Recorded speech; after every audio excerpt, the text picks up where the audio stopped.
I don't know.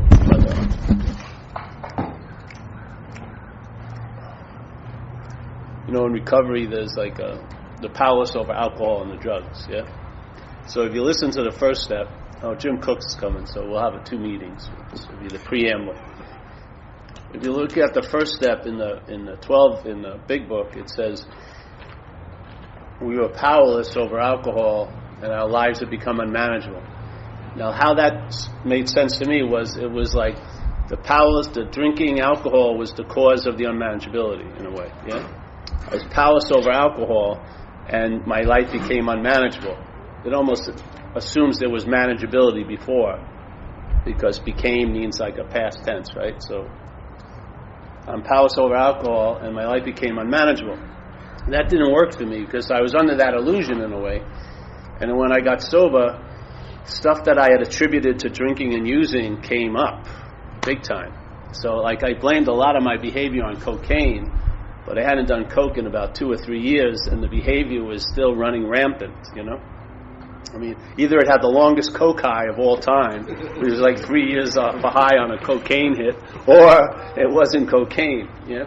So there's another statement and how it, at the bottom of how it works, it says you got to be convinced of 3 pertinent ideas. And our experiences before and after getting sober verify it. So before getting sober and after. So you realize it wasn't the alcohol, And it says that we're alcoholics and we cannot manage our own lives. That makes a huge difference. It means something totally different, yeah?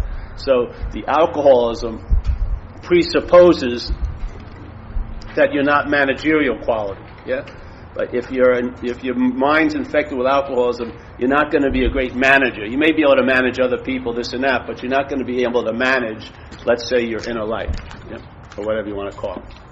So then suddenly people are sharing at the meeting going, well, I find out that this is my problem and I'm really working towards getting out of it. But that sounds like managing still to me, yeah? And how am I going to work towards like peace and serenity if I have no idea what peace, serenity... I have tons of ideas what peace, serenity is, but I have no real idea what peace, serenity is, yeah? I'm not intimately aware of it. So the whole point is you stay on the principle of unmanageability or powerlessness, and when you're in the admittance that you're powerless, you never have to experience powerlessness. You always experience power, yeah? It's really weird. So when you're admitting you're powerless, you don't experience being powerless. You only experience being powerless when you're managing. Just like your life was unmanageable because you were managing it, yeah? And you're not managerial quality. It's not like life is unmanageable. It's just that if you're managing it, it's unmanageable because you're not managerial quality. So when you see it that way, if you rest in the principles that were revealed to you about the disease and the what solution they refer to, if you rest there, it sees you through all the years of the rest of your life. Yeah. So you stay in powerlessness, and then you don't experience powerlessness. You experience power.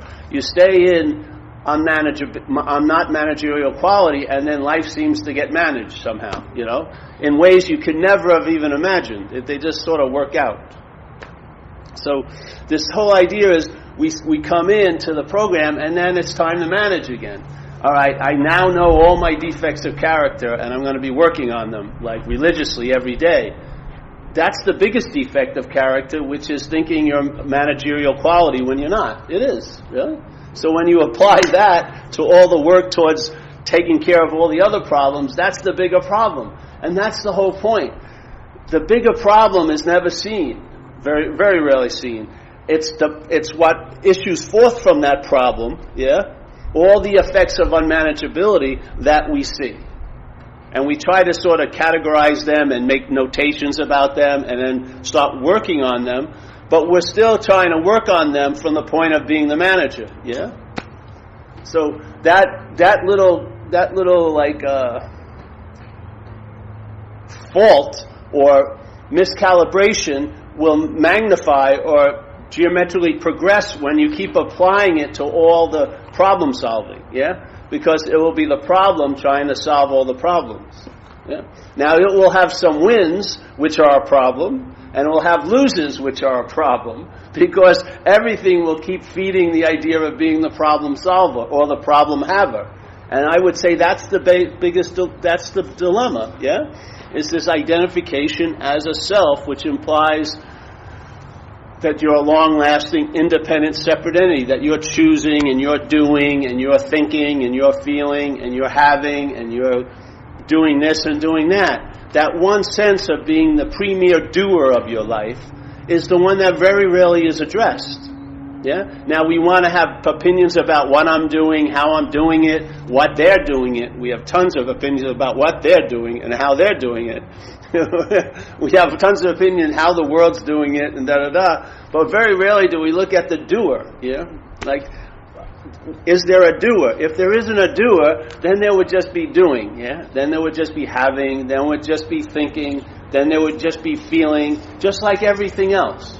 Every process would be seen as a process. Like, you see the digestive process because you never really even look at it. You know, you put some food in here, and somehow it gets digested, and your body gets fuel, and then there's the refuse. It gets dumped into a watery grave, and then there it goes.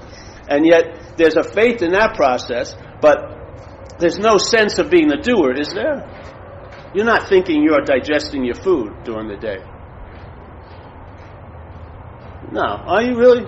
Do you actually think, well, stop talking, I got to digest this food, you know, and I got to take some time out today. I forgot to digest some food yesterday. I'm going to get on it today. I got a list.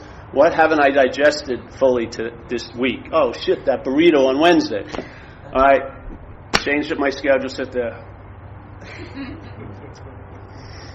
You know, no, it sounds funny, yeah? But the same thing, a much subtler process called thinking, yeah, we take credit for, which blows my mind, yeah? It really does. It blows your mind. Or feeling. Like, we say, like, I shouldn't have had that feeling, but the feeling already happened. Like, your reaction is an afterthought, isn't it? You're always a day late. It's like being in a gunfight and the guy already has his gun pulled. No matter how fast you are, you've already lost because he's just standing there like this. So the feeling already arises, and then the mental process says, oh, I don't like that feeling. I don't deserve this feeling. Who the fuck gave me this feeling? You know what I mean? And yet, so it's taking itself to be the cause, yet its reaction can only be at the effect. Yeah? Yeah? The feeling occurs already, and then there's a reaction to it. But the reaction assumes that you're the cause of the feeling, that you're the feeler. Somehow you have some kind of role in how you're feeling. Same thing. The thinking, yeah? Then there's a reaction to it, which is an effect of the thinking, which is the mind has this idea that you're the thinker. Yeah? Now, the thinker believes it's the thinking. It's doing the thinking. How are you going to get out of anything like that? Yeah? How can you get out of being an effect by taking yourself to be the cause? You know what I mean? So the thinking is going on, and then there's there's a reaction. I'm the thinker, and I shouldn't have had that thought. I mean, how many of them are you going to win? Really? And you're like behind the 8 ball all day. I mean, geez, it's just, you got to hope there's a grace on the pool table. Because you're going to get hit constantly. Because the afterthought says it's prior to the thought. Yeah? That's what it does. Don't you see the mind? It plays with time. It's actually an end of a process, but then it says it's before the process. So now it takes the view that either I'm doing the process or the process is doing me. But it never sees that that sense of arising as a Paul is part of the process. It's a reaction to conscious contact. It's not prior to the conscious contact. It's reacting to the conscious contact. Yeah? The conscious contact is occurring, and there's a reaction to that contact that I'm the one who's in contact. And then we're in a presupposed position of authority, like authorship, right, or authority, and it's very frustrating and perplexing because the feelings don't seem to follow our directives. I don't want to feel this way, but you continue to feel this way. Yeah? I don't want to have a thought like that, but you had the thought, in a sense. Yeah? I didn't want to see that bird fly by, but you saw the bird fly by. Yeah? It doesn't matter how much you didn't want to see it. It has no influence on the bird being seen, does it? It doesn't matter how much you didn't want to be the thinker of that. It has no influence on the thought, does it? It actually it incites the thought. It actually stirs up more thought. Yeah. So here, there's the thinking. There's the thinking. Then there's a reaction to the thinking, which is you. Yeah. The you thinks it's prior to the thinking, and it says, "I shouldn't have had this thought." Yeah. I'm in a loving relationship. I shouldn't be thinking of other people. Yeah. Oh, whatever. It has tons of things come up. But they only come up because it takes this position. Yeah? If you would see that sense of being the one who's having the thought is a thought itself, you would be standing in the sense of the stability of the awareness of what? Of the conscious contact. You would be aware of the conscious contact. Your awareness wouldn't start from the point of being the thinker or the doer or the haver or the feeler. It would start at the point of, I'm seeing all this, yeah? I'm seeing everything arise. Every feeling is preceded by a seeing, or it wouldn't be felt. Every thought has to be seen, or there couldn't be a sense of being the thinker. Every action has to be noted before there's a sense of being the one who did it. So the seeing is there, yeah? And try to take your mind as far as it can go. Can it get behind the seeing? Can you become the seer? Can you become the seer? Even if you believe you're the seer, that's seeing. Something seeing that, yeah? No matter how many, all right, I'm at the end of the universe. I'm now seeing all content. But that noting that thought that you're seeing all content is being seen. You and I, as a mental idea, can never get before the seeing. We always arrive later or after, yeah? What would happen? It was like the horse and the cart. If the horse is in the right place, you'll see the purpose of the cart. If the cart is in front of the horse, it'll seem like an obstruction to the horse. Yeah. It's not the cart's intention. It's just the cart. It's the position you're taking that makes everything seem the way it does. Yeah. If the horse is in front of the cart, oh yeah, there's a horse, and oh, my job is to what? This is an action figure experience. All right. Oh, the cart's heavy. It doesn't mean it shouldn't be heavy, or someone else's is lighter. It's just recognizing it's a heavy cart. Okay. Fit yourself around those circumstances. But if you take yourself to be the horse here and then the cart, you're going to be pushing the cart in all these directions you think it should be going. Yeah. When the whole point is to turn around and realize you're in front of the cart. Go this way, not this way. Yeah? This is a life on self-will. This is going with the flow. It's that simple. Yeah? It's that freaking simple. What came first, the chicken or the egg? In a way. You know what I mean? Get clear. Stop thinking the egg is producing the chicken. The chicken came before the egg. Yeah? Consciousness, and then the seeing of, there's consciousness, and then there's the seeing of consciousness. Nothing precedes that. Yeah?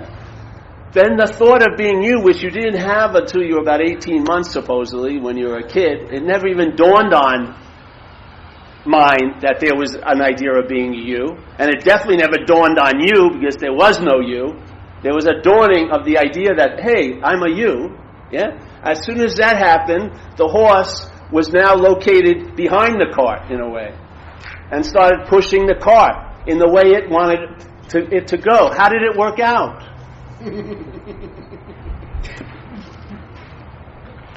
You thought the cart was heavy when you're going this way. Wait till you push it. It's much heavier. Pulling's easier than pushing. You know what I mean? At least you got this beautiful vista to look at. When you're pushing, all you see is the cart. You see all this shit. You see, oh no. And what happens? If you see shit, more shit will be seen. You dig for one character defect, you'll find 8 more. It'll be like a never-ending, you'll try and get to the center of the earth. There is no center of the earth. It's like an onion.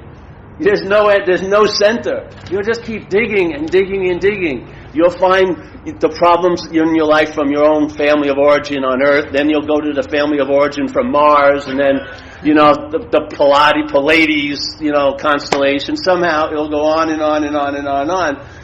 Because just like in physics, the biggest influence of any experiment is the observer of it. When they were looking for light as a particle, light appears as a particle to the physicists. When they're looking for it as a wave, it appears as a wave. It seems like light dances to your tune, not to the self's tune, but to the consciousness's tune. Yeah. So consciousness is what's allowing everything to arise, yeah? And it has an influence on how it looks, because it's the source of it all. All of it's arising in this dance of consciousness, yeah? So what happens in recovery? It says you got to get right-sized, or you have to be an average Joe among Joes, or humility is to know where you stand and stuff. Exactly. So you'll stop pushing the rock up the freaking hill.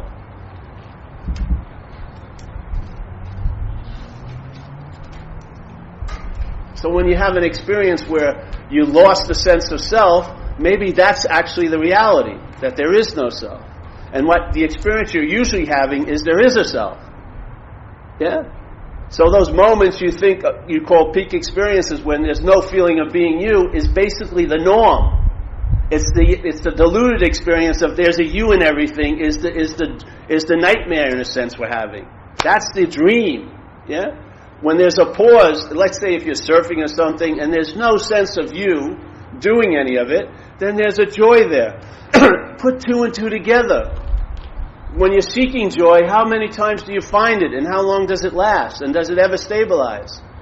But when you lose the sense of being you, then it's there, seemingly. Yeah.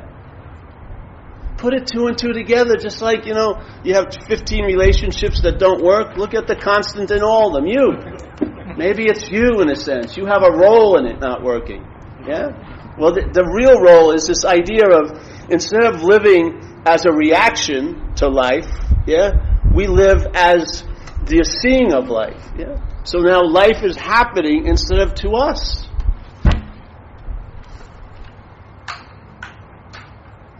You're going to have, the view of life's happening to you, you don't see that as the spawner of resentments?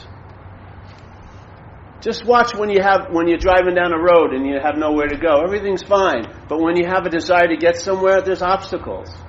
Yeah? You see everything as an obstacle. What was it? Was the thing an obstacle the first day and then not when you're feeling good, and an obstacle the next day? It's neither. It's the meaning your mind gives it. Yeah? Now what happens if the meaning your mind's giving everything is funneled through a very small frame called self-centeredness? You're going to have a very small picture, and you're going to have very limited possibilities, and your mind is going to be totally restricted in the foundations of that frame, time, space, things, yes? And you're going to be looking, and you'll be yearning for something better and transcendence and this and that, jumping off of bridges or bungee cords, or shooting coke up the neck, or having sex with a noose around your neck to try to get more excitement out of your experience. Who knows what it can produce? But the whole point is, the self is this frame. Self's never going to break out of the frame that it is. Yeah. If you're not that, the aperture opens, because it's never been closed. It's only appeared to be closed. Yeah. It opens wider. Then a whole new field of possibilities is available. You can have a most wonderful day, not next week or when you go on your vacation, but right now. Yeah. Don't put it off. Yeah. Don't wait to be loved. Be that love you're looking for. Yeah. Don't wait for something to satisfy you. Be the satisfaction that finds expression in what you do. Yeah. And the thing is, from where I am, I can't get there. It's questioning where I am. If I'm not there, it's easily to be living from the other way. Totally easily. But self is never going to live there, because self is in that frame. The idea of being a self can't get out of self. Yeah? The feeling of being you is not going to transcend the feeling of being you and then feel like you're more an authentic you. That's still the feeling of being you. Yeah? The solution is, I'm not that. Then the frame keeps appearing, but what happens is your vision isn't like this. You see the frame, but you see all around it also. Yeah? The frame is appearing. The mental process is constantly framing it like this. But most of us, or at least, let's say my head was living from here. Yeah? Now, it sees this, but it also sees all of that. It's like seeing a cloud in the sky, not totally being fixated on the cloud where it has the ability to block the sky's presence, at least for your experience. But now you see the cloud and you sense the space of the sky at the same time. Yeah? And it matters, all right, if you find something really interesting in the idea of being you, your mind will keep trying to go to that honeypot. After a while, it'll get fucking bored of it, and then when the advertising's going, hey, look at this, look this way, look at this way, and then you won't buy it, and you'll be resting in that spaciousness. Yeah, your own mind. Not a master coming over to your house once a week or listening to tapes or anything. Your own mind will be what you're looking for. It's not about erasing the frame. It doesn't need to be erased. A little frame in a huge sky is not going to grab your attention unless you're totally addicted to the idea of being a you. Yeah? Unless the mind is totally cherishing that idea, then it's going to keep going to that honeypot. And it's beautiful because the honeypot will persuade you to not go there anymore. It's so fucking boring. You can only hold out to be special and right, and you get to be alone quite a lot. And like this, after a while, you don't even give a shit about the honeypot. You get disillusioned or disinterested, and then your attention just springs out.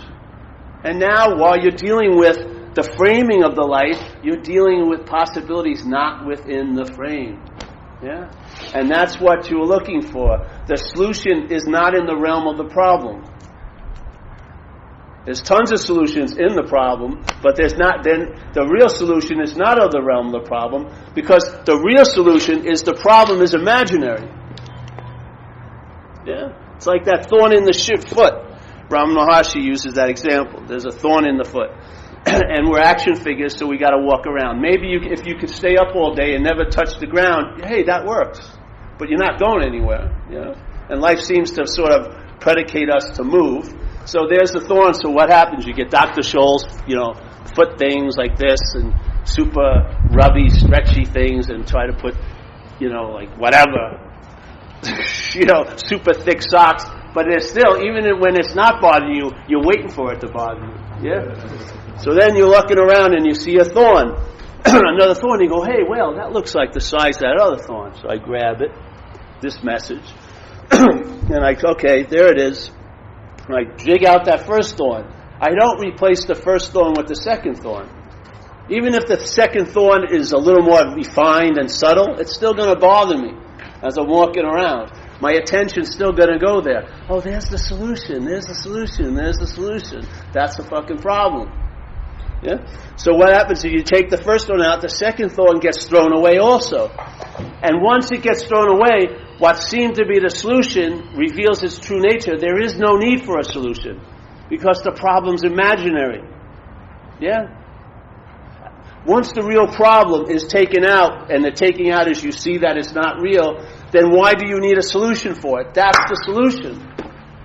That's the only solution that works because it's not a solution. A solution's going to go solution like a slinky. Solution, problem, solution, problem, solution. How many solutions have caused tons of problems in your life? Really? How many solutions? Oh, you found the solution, meditation. And then your knees are ruined 5 years later. Yep. You got to get knee replacements. Or you found, you know what I mean? It's solution, problem, solution. But if the solution is only in time for the extent that the problem seems real, as soon as the problem's noted as imaginary, there's no need for a solution. That's a great solution. Yeah? You're not even burdened by having a solution anymore. You're totally so traveling lighter. Every solution would be a little heavy, yeah? You don't even need a solution. It's so gorgeous. The frame will keep being set up because the mental process, that's what it does. There's a mental process called selfing. It's just like breathing and shitting and the nervous system and the digestion system. It's a mental process. You don't see it in the body when you take an x-ray, but it's doing what it's supposed to be doing, yes? Framing this place to make sense out of it. But it's damn well when you recognize the true value of what you are, this very, very widescreen camera, in a sense, that you can take in so much more than what's been framed, yeah? And that the solution to the claustrophobic effects of the frame are not inside the frame, they're outside the frame, yeah? And what it is there is no real frame, see? There is no long-lasting, independent, separate entity. The self starts losing its substantiality, and the frame sort of, now the picture that you called life becomes a mural, much different. Now instead of life's happening to me, to me, to me, life's happening. Much more of a flow. There's nothing you can do about it, you know. That's the good news. You just question what's thinking they can do something about it. Or you do the program of recovery. And what happens over 25 years is like you're on an operating table. If you just don't get up, things go really well. Yeah? As long as the patient doesn't assume it's the doctor, then things go great. You just sit on the table and let life do what it's doing, and it just keeps, like the camera tripod turret just gets more degrees. Instead of just seeing this way, you can almost like turn its head around. You start getting 360 degree seeing in a way. Yeah? It allows you to be okay now, not when you go on that retreat, you know, or when you finally do your vows, or you finish the 8th precept, or, you know, go jump off a cliff in Tibet or something, or dive into the frigid waters in Siberia, whatever else. No, right now at Marin City. Yeah? 12:15, concerned about whatever you're concerned about. The mind is still clear, pristine, empty, like it always has been. Yeah?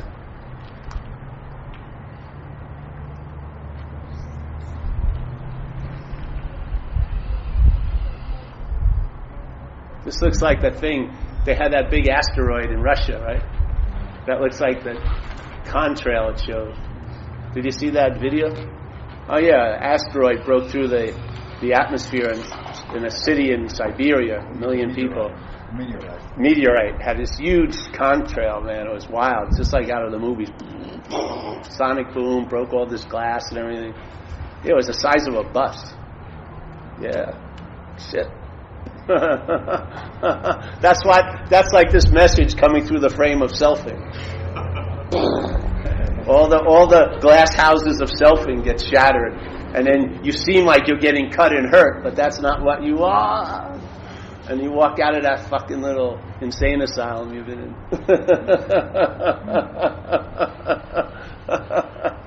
It's like a sonic boom. Boom. You're not that? Boom. What? I'm not the thinker? Boom. What? I'm not the thinker? Boom. There's a bridge called My. Boom. What? Oh yes, the my. Boom. My problem, my girlfriend, my thoughts, my feelings, my time, my body. Yeah, let's just question the my, not the time, the feeling, the thoughts, the girlfriend, the body, but the my. Who is the owner and the proprietor of all this? Yeah. An incorporated entity called, whatever you call it. I've been incorporated, Paul. Buy stock in Paul. It's going down.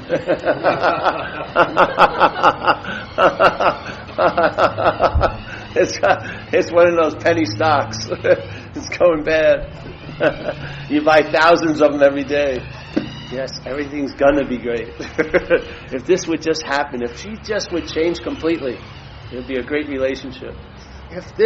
If I was just 7 feet tall, I'd be in basketball, NBA. If I was a woman, I'd have 3 kids by now. But you're not a woman. You're not 7 feet tall. Yeah? It's not going to happen tomorrow.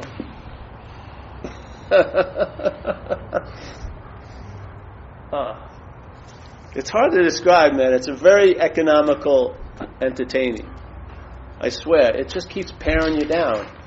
All these subtle things you thought were essential or seem to be, they're not needed. They just keep getting, more and more gets dropped. Like if you were in charge of throwing off the shit out of the balloon, you would have picked all the wrong things. The first thing that goes is you.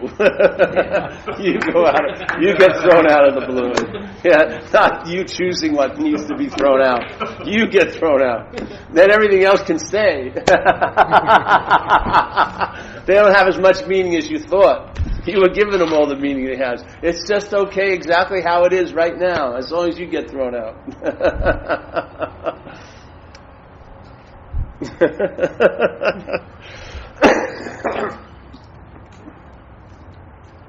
I feel like I'm on interrogation here. The solar police have me. All right, I give up. Yes, I committed the crime. Identity theft. I took an alias on, and I'd really like to return it, but it seems to be stuck on me now. I was afraid. So, the point is how's it working? Is it working? Things are working. No, it's not working for you? Oh, the other message is working. Oh, good. Oh, good. That's the whole point, isn't it? Like when you come and tell me you come to the meeting and then you felt really, really good. Best you felt in a long time. Put two and two together, yeah? Give the mind some food. When it responds so well, feed it more. You know what I mean? Why make it just a unique experience? Oh, I really had a great time at that event and then never go there again. Go back and get fed and see how it goes. Yeah? It's obviously, it's a simple recognition. Something caused you to feel like a sense of well-being. Hey, go with it. Yeah? It's just like an invitation the mind knows already, and it's just acknowledging that. It's going through all the bureaucracy of your selfing, but it's still hitting the bell. Let it dawn on you. Yeah. This idea, when I first heard it, it was like a big aha, or like an unspoken yes. That caught my attention. I hadn't felt like that hearing anything ever in my life. I just sat there and it was like a dog, when a dog finally realizes something. He goes, It's just something hit me and it just went, kum, and I said, hey, oh, that's enough. No, I'm going to feed the fucking thing. See what happens. Kum. Yeah? While the fire's hot, throw the fucking logs in there. Don't make it an event. Don't make it an experience. You'll lose it there, in a way. It's ordinary dog shit awareness. It's something that's always available at all times with no requirement necessary. When you have peak experiences and feelings, those are like just icing on the cake. But the cake is always available at all times. It's like it's like brown rice, in a way. It's giving you nutrition every day. You mix a lot of stuff with it, but every day you have the brown rice. You have that one basic grain that you always eat, or something like that. This is what this message is like.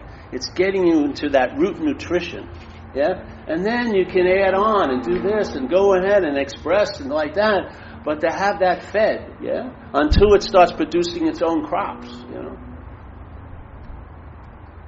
I didn't go one meeting and get it, in a sense. I saw a number of different people. I went to India, spent a month there. I went to satsang every day. Ram Mesh, and then down at, saw a lot of people at Ramana Maharshi's. 3 people. But every day, just go there, sit for 3 hours, sit there. Didn't ask any questions, entertain what was being said, walked around the rest of the day, doing whatever I was doing. And my mind was reconfiguring all the while, It was now taking in a possibility I had never taken in, and that possibility was crowding out a lot of shit, a lot of unnecessary stuff. And it recognized the way it wanted to decorate my mind was spaciously, not filling more stuff up, not acquiring more knowledge, not getting more things, but by space, pushing the stuff out. And then things would go. It was like here I am, and there was like these 2 cliffs in my vicinity, and this message just pushed stuff off the cliffs, Some quickly, some didn't. You never even heard them. They just whoop. Just like that. And then the mind got spacious. Yeah. And then all the things I was hoping to find in all the way I was pursuing other things, I found by those ways of being pursued being diminished. Yeah? That it had nothing to do with looking. It had nothing to do with getting or acquiring or polishing or improving. It had to do with just a recognition of what's already so. And that so, because it's a verb, keeps sowing. It's not like a boring one moment event. Oh, I got it. I got what's so. What's so is always what's sowing. Yeah? So you never get bored. It's just what's sowing constantly.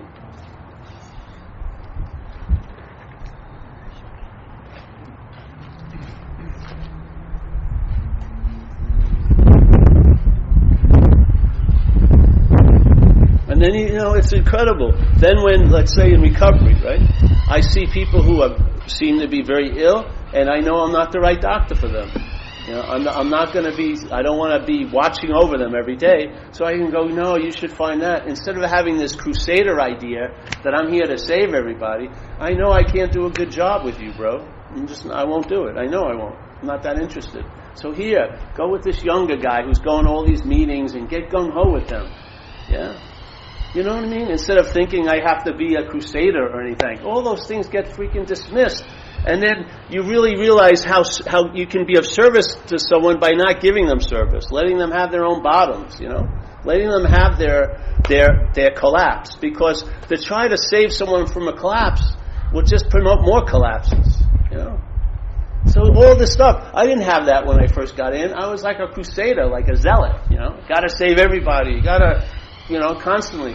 Now, hey, bro, I'm not going to do a good job with you. Go here, do that, Maybe you should meditate. Who knows? I don't know. You can get a sense. You read people. Where's that coming from? Knowledge? Studied knowledge? No. It's coming from a flexible, agile mind because it's unencumbered by this heavy fucking wood frame of selfing. Takes on the size, it usually takes the shape of a cross, you know what I mean? You either want to put someone on or you're on, but it's a big, heavy wooden frame, and it's just so burdensome. Yeah. Would you call that sense, Paul, to intuition? The sense you were just describing? It's intuition mixed with wisdom and a lot of things, yeah. It's not so black and white in a lot of ways. In manifestation, it's not so black and white. It's defined by black and white. But there's a lot of subtleties going on. And the mind's flexibility is incredible. It can fit itself around circumstances. Not just physical circumstances, emotional circumstances, mental circumstances. It can fit itself around circumstances because it's the context. It can't fit itself around circumstances when it's taking itself to be a content. Yeah, it has the difficult time. But when it's contextual, it's always fitting around circumstances. So you travel lighter, as a steady, basic condition, not as something that was produced by a 3-week vacation, which is fine, 3-week vacations. But it's not produced. It means that it's always available at all times, right where you are, in whatever condition you think you're in. Yeah. Now that's to me that's reliability. Yeah. You don't even have to call it. It's here before I sit down. It's always, the thought of being Paul and the story of Paul is an afterthought. What I am is already here before Paul comes and goes. Yeah? I come and go in that here-ness of what I am all day, this action figure running around, going to high experiences and low experiences, feeling bliss, feeling sadness, feeling frustration, feeling that. All this stuff's arising and arising and arising. But the context of it isn't having any of those. It's not being affected by those experiences. It's like the sky allowing the things appearing in it, yeah? 4th of July explosions don't rip the sky open. Yeah. Planes aren't calling up the terminal saying I ran into a big chunk of sky. When the bird shits, it lands on your car, not on the sky, doesn't it? The sky is unbelievable. It's quite like the aspect of mind as an example. So if you're having a bad day and you're outside, look up.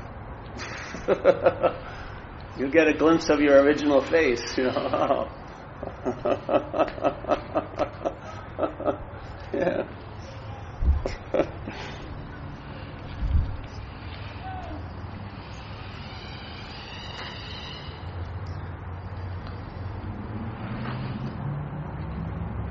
See, this is incredible because you can be of help with not helping people.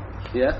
You just share a message, they go out and do whatever they're doing, and I guarantee if they entertain it, they'll be traveling lighter. It just happens, that's the way it goes, yeah?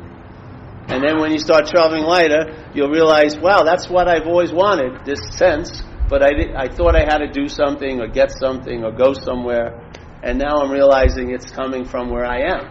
Aha! So then you're not shopping in the mental marketplace, you know, with the advertisings about the next big thing and what's going to happen and how great it will be. You won't buy all those travel brochures, you know, because you'll be on vacation in a sense. Vacation from the sense of being a long-lasting, independent, separate entity.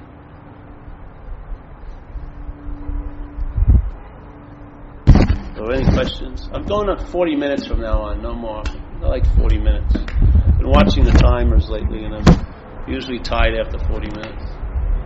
Before it was 60 minutes, but now you don't need so much. Yeah? You're advanced. Then it'll be down to 5 minutes. Then you'll just call me, and there'll be a message on the machine, and then a donation button. Send me donation. Save ourselves a lot of trouble. Any questions? Any reports? I won't record it. Yes, I will record this again. So what we say in the zygotes? I like this idea. Yeah. So here, I think it's zygotes, right? Don't they split? So the zygote splits, yeah, and then there's two. So let's say mind prior to the zygote, in a sense, yeah, and then the zygote splits, and now it's subject object, and then yes and no, or what you call dualism or duality, yeah. In that, then the birth of the Paul comes up. Yeah? Now, when the Paul's born, it believes that was prior to that. That it's the one that's seeing the duality, not that it was produced by the duality. Yeah? The split. And then it tells a story from there. And so, for it to seem relevant now, because it's not, to tell you the truth, what it does is it remembers itself in history, in the past, and then it remembers itself by worrying in the future. So it says, I was there, I will be there, I am here. So it proclaims its own relativeness, yeah? It's not like it came down from above, it came up in its own little split mind, yeah? So I was here, I will be here, therefore I am here. It's like that, I think, therefore I am. This is even, in a way, better. I was, I will be, therefore I am.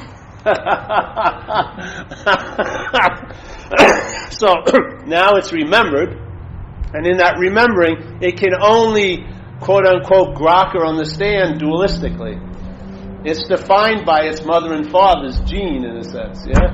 It was born in dualistic, you know? So now it can only see everything from subject-object, yet it believes it's beyond it, or above it, yeah?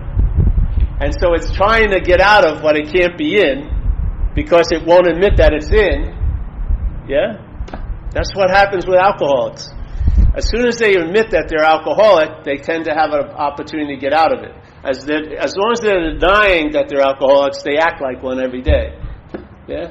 So you can't, so when you're trying to get out of something that you're not in, yeah, that's being in it. The mental uses denial to get out of something. Says, I'm not that, and yet it's living seeming like that all day. Instead of going, all right, I'm going to let myself be that as completely as I can, and then you realize I'm not that. Yeah? That's what happens with alcoholism. You finally, the thing collapses on you, and you admit to your innermost self, hey, I'm an alcoholic, and then in that total defeat, there's resurrection, because you'll learn in time, hey, I'm not. That's a disease. That's a foreign installment. That's a parasite. It's not me. And then there's great, great relief, yeah? But the mental denial is, I'm not that, and therefore you act like that all day. Yeah, yeah. So it's like sort of like a spiritual denial. Yeah. I saw the play Waiting for Godot. Yeah. It really is Paul on stage in a way. It's a basic example. It's finishes tomorrow at the Wren Theater Company. And if you go early, you can get a rush ticket for $15 rather than the $35 or $40. I highly recommend it because it shows these two guys caught, and this is the way it is. And they're waiting. It has a lot to do with time. It's an action production. Instead of being so depressive as some of them are, it emphasizes more the wit and the relationship between two guys. But I highly recommend it because it shows a lot of the things that you're talking about. Yeah. I'm stuck. I'm waiting for Godot. The whole 2 hours. We got a much longing play called "I'm Waiting for Paul or God" for 60 years. Yeah. Right. Yeah, that's funny. Yeah. Well, time is trippy. If you really get a sense of it, where the whole thought system is drenched in it, and our whole living here, the interpretation is up to its neck in it. Time has a huge influence here. In Waiting for Godot, that's directly approached. Time stops, and they don't know what to do with it. Yeah, exactly. That's the fear, because that's the pause, and in that pause, what you are making and the mind's trying to make so relevant through this time process of a action figure's life is seen to be exactly what it is, irrelevant. And that's like the death knell for the self. Yeah? It's the last thing the selfing wants to go to. But the point is, there is no self. So there's nothing that's going to die. It's just its appearance fades out or disappears because it doesn't have a lasting impression. It's just an activity of mind. Yeah? There is no self that can move in front of the sun and eclipse the sun. It's just us playing the role. Yeah? So, all right. That's the second one's over. You got an extra 5 minutes.